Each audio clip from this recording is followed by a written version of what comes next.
This is Myrnia. This is the halter horse that I did the video on a while back. And I wanted to give you an update, show you where I'm at with her. She's been progressing pretty nice. She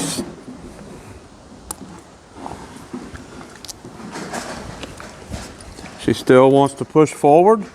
So I used the backup like I did before. Like right then when she was pushing through the bit. Back up.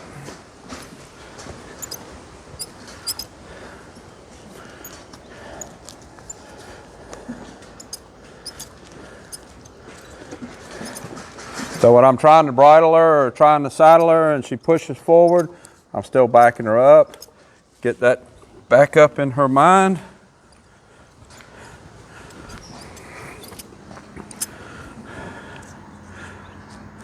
We're going to need forward when I get on her back. You'll see in a minute. I'll ride her in a few minutes when we get her saddled. But her mind needs to be thinking other things than just plow forward through whatever's in front of her. That's going to be an issue later in many ways. We don't want her plowing forward through people. There we go, good girl.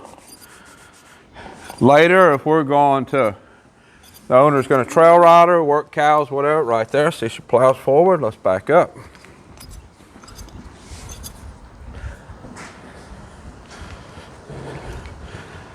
And still. Good girl. Good girl. We had a pretty good storm come through last night and had a lot of rain blow into my covered arena. In fact, we're still supposed to get more rain today. Pretty severe storms. But we can still get something done.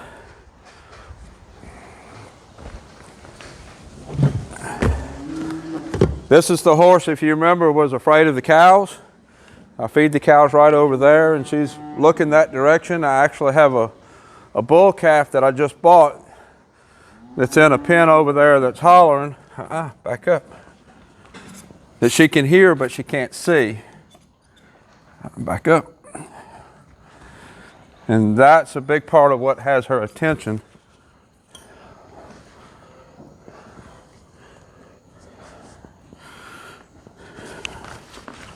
Nope. Back up. Back up.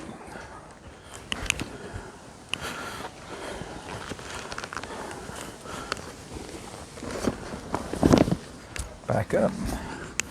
Back up. Back up. See how her reaction is just plow forward. It's a lot more manageable now than it was, but it still hasn't gone away. Still needs to get better. Talking, oh, good girl. She shifted back a step there. That was nice. She's got engaging her brain. That's what we need. Nope, back up. Was talking to her owner about how she was handled previously. It makes sense what she's doing.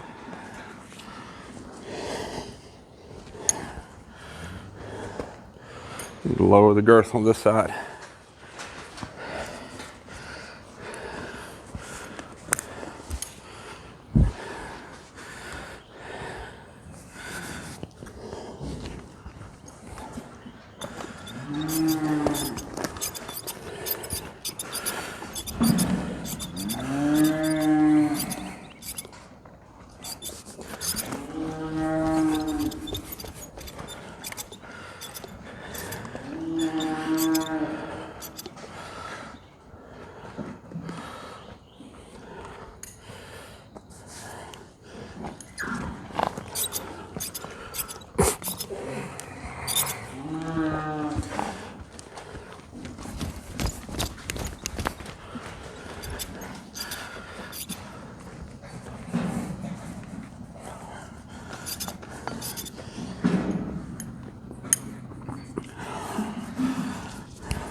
Back up.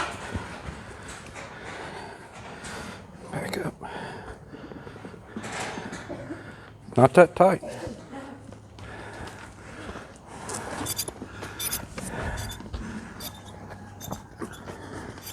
Her muscles under here are really tight. That's why she's doing that movement. They're not sore, they're just tight. She needs to walk it out.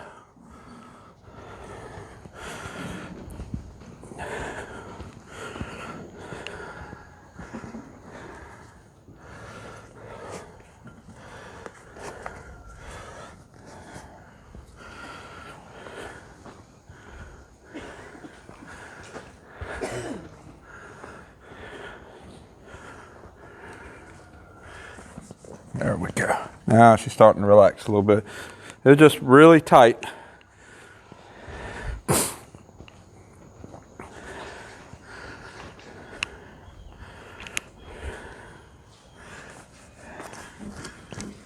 Much better. Much better.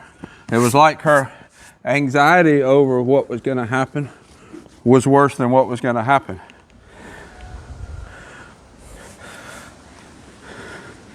So what I want to do here for just a minute is just ask her to move her feet, rub her belly, rub her side.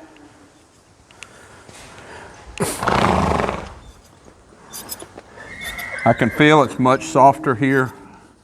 Girth is not really laying where I'd like it to be, and it's a little bit short on this side and not quite centered. But right now, that is not near as important as just her getting comfortable with it. And then I can adjust it when she's comfortable with it.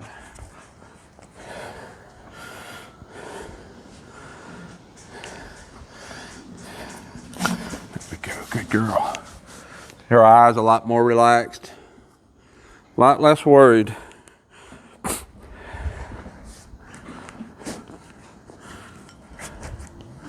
Good girl.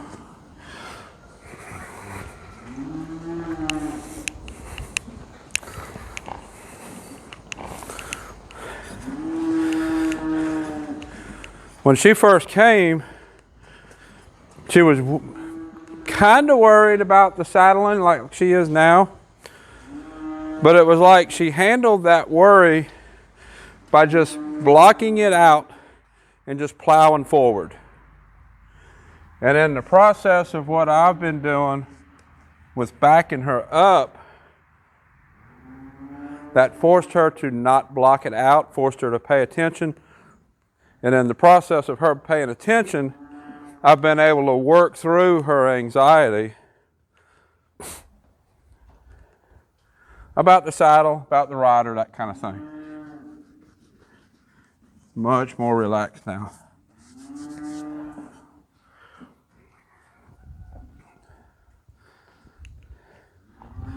When a horse is nervous, but very often, most of these horses that come in, they're either not started or lightly started or really green, whatever. There's effects that I see like that that I have to work through that affect the horse's mind, basically. It's anxiety, it's stress. And that stress has the horse do different things physically. It's not the physical that needs to be worked on, it's the mental stress over what's being asked of the horse to do that needs to be worked on. The physical part that you see is the symptom. The mental worry, the mental stress is the actual issue that has to be fixed. And you see right here, I'm just walking her a little bit, rubbing her sides, and you also see that we're going back forward, but she's not pushing through into my space. It's forward, but it's not a blind push through whatever's in front of her reaction.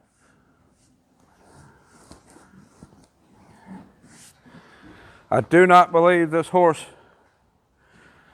had ulcers. Don't think this horse has ever had ulcers. That's not what's going on here. Just because you have anxiety here doesn't mean ulcers. Her anxiety was in her brain, and it showed with tense muscles right here. I can feel right here, and she's not tense anymore right here. Now she's relaxed.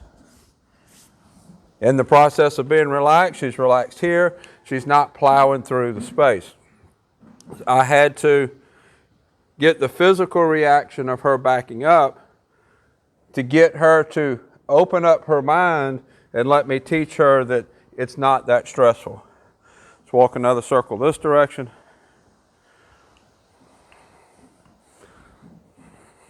I just want to make sure I rub on her, make sure that she's not stressed about being touched, because I'm going to get on her here in just a minute. My legs are going to be here, and I don't want her to stress, worry if my legs touch her, because my legs are going to touch her. Good girl. All right, so let's grab some reins. Let's start stepping up and down on her. We know that she stresses with pressure. That's obvious. That's her reaction. When you put pressure on her, she worries about it. So what I'm going to need to do is take that into account when I get on her and start asking her to move around. I know this horse has had a fair amount of saddle time, or has had some saddle time. She's still green, but she's not fresh, fresh under saddle, what I mean. So I'm going to attach the reins to the bit. She understands the bit. She's been driven enough, and she's been ridden enough that she understands what the pull is. Whatever direction this horse is going to go in, it's going to be an event where she will need to be ridden off bit.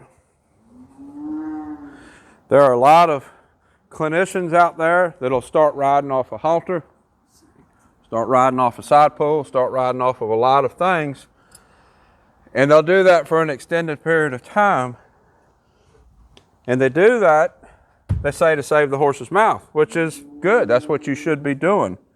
That's why when I start, I attach to the halter.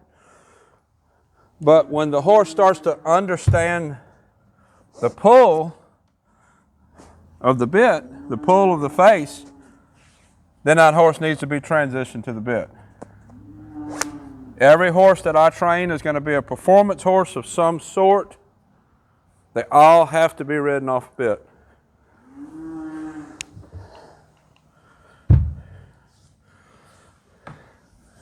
So I'm going to start by gaining her confidence before I swing my leg over, before I get on.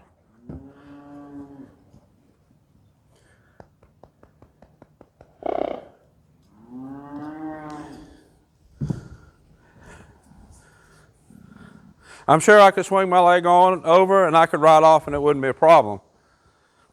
That's not the point. The point isn't to get on by any means and ride off by any means.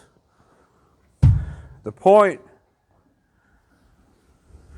is to get on and ride off with the horse being accepting of what's being asked of her. If the horse isn't accepting, I'm just asking for another problem later.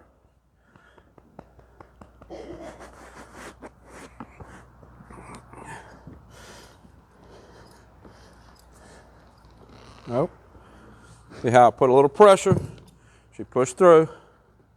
Let's see if she'll just come back around. One more step. Will you give me one more step? One more. There we go. Good girl. All right, now I'm going to back her up this time. Pushing through, not paying attention. I'll back her up.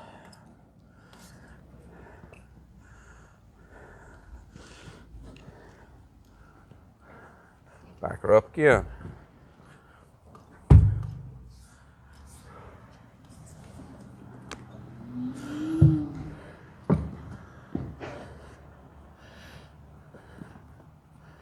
Don't go forward. I felt her lean forward a little bit. Yep, right there. Back up. Good girl.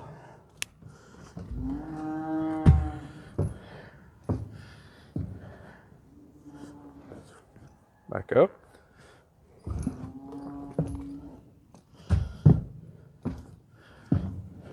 Back up. Good girl.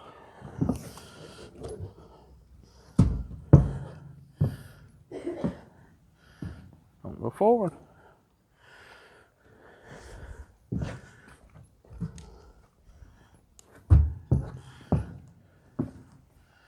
Don't go forward.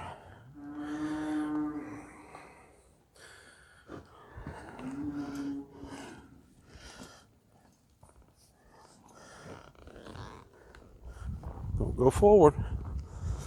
Don't go forward. Keep my upper body over the saddle so that it's more centered. I want to stop the forward. Whoa. Before I swing my leg over.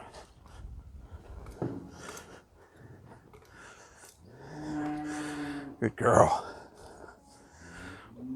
I'm not going to swing my leg over while she's moving.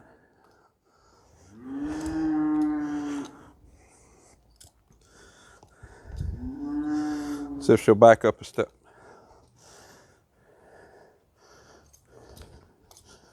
There we go. Good girl.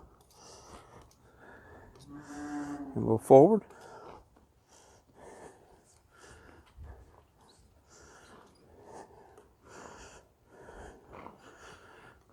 To balance here, I need forward because I need her walking forward. We have to learn how to walk. We have to learn how to steer. We have to learn how to stop.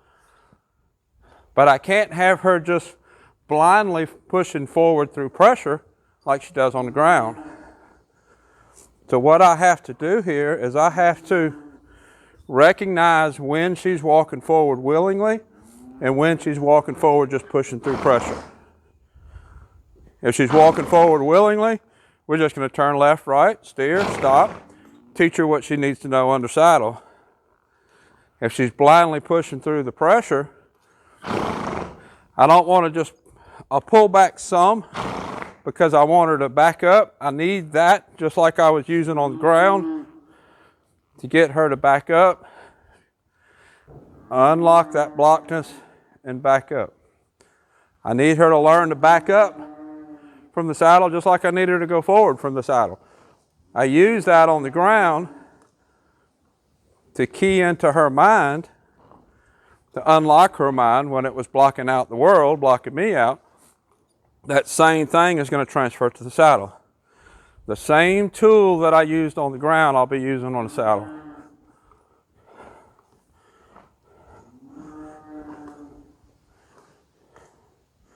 She's chewing on the bit a lot.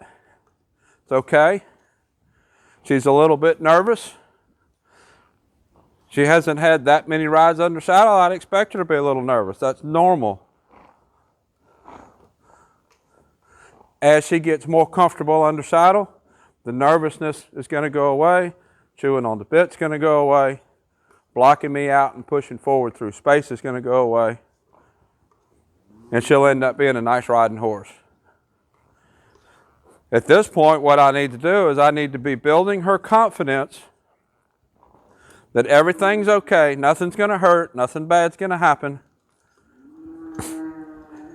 As her confidence gets better, everything else about her is going to get better. Remember, this is the horse that was scared of the cows. She was scared, she was very scared, but she also learned that when we worked that day, that she could make that cow move. And I helped her gain her confidence on that cow because we went and made the cow move.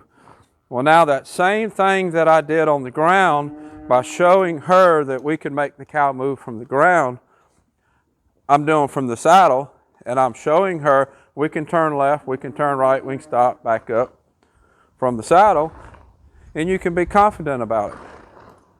So all this is right now is teaching confidence. You think about teaching turn left, turn right, stop, and that's the physical things that you want the horse to learn. But the mental thing that you want the horse to learn is that the horse is willing to do those things,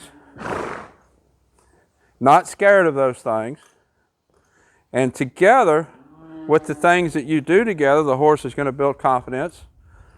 And you is going to build confidence in whatever you do. I see that all the time with horses that we work cows with. Many of them start off just as afraid as she did about the cows.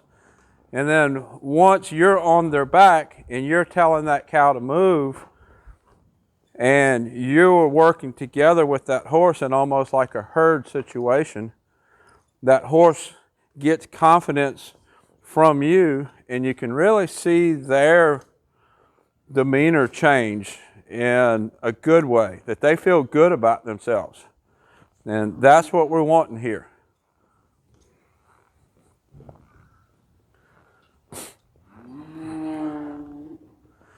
Notice how I'm pulling. I'm pulling in the direction towards my body to get the horse to step properly under saddle. I've done several videos lately with horses that moved real poorly, real weak on their front end, or real weak on their back end, and the front end was doing the pulling, propelling them forward. So what I want to do right off the bat with her is teach her how to use her body correctly under saddle. So I'm not going to pull here, I'm not going to pull low, I'm going to pull up, just like that. And I'll use a little bit of leg just to encourage forward. I'm just giving her a little squeeze with my calves just to encourage her to go forward.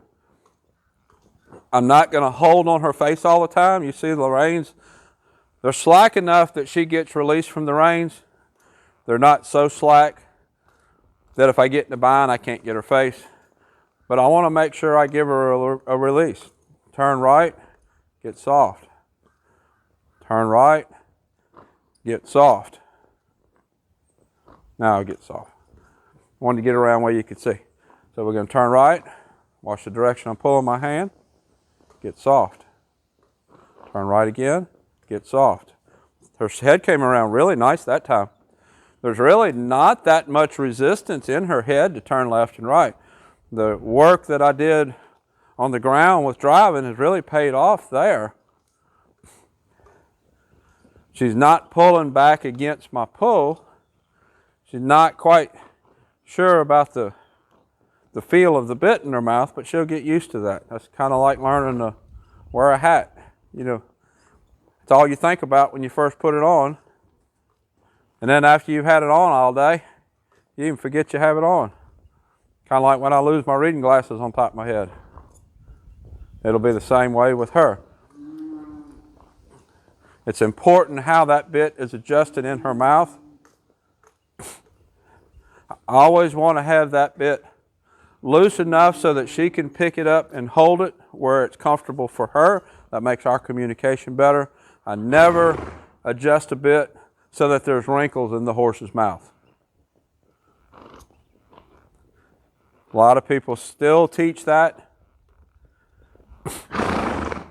but your communication is nowhere near as good if that's how you adjust a bit.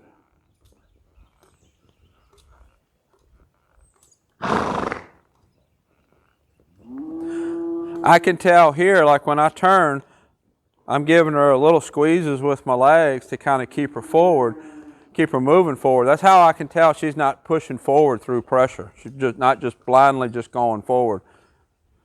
See if I can ask her to stop. Whoa. Good girl. See right there, I asked her to stop, and then she started pushing forward through the pressure. Good girl. Let's go off to the right. Good girl. Nice, soft with her face.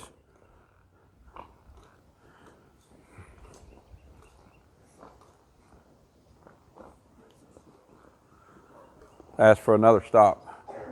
Whoa. Good girl. She pushed through less that time.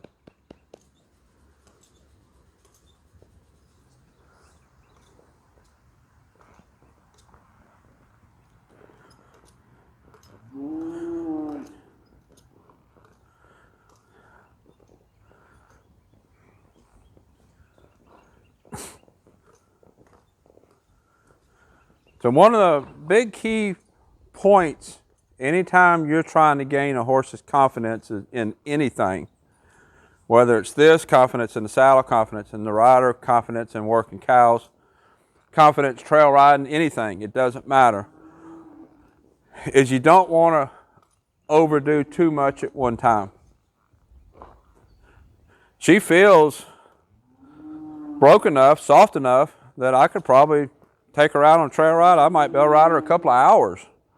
But what's going to happen then, she's going to get tired and stressed from the length of the ride, and that's going to hurt her confidence. Right now, I need her confidence getting better, not getting worse. So even though that she's broke enough to get out and go on a trail ride, and you could do a short trail ride on her, ride out in the woods, out in the pasture if it wasn't raining. You could do a short ride, but you don't want to do a real long ride. You don't want to get a horse broke enough to the point where they're not trying to buck you off and then go on a 4-hour trail ride.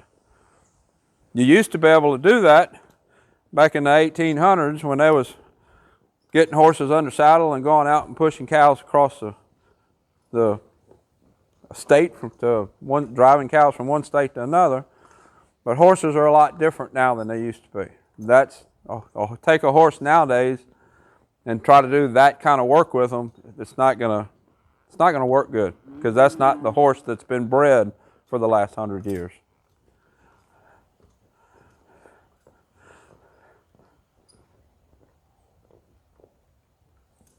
So this is Myrnia. I'll put a link up here to the first video that I did of her. She's coming along nice. She's going to end up being a really nice horse. Until next time, thank you for watching.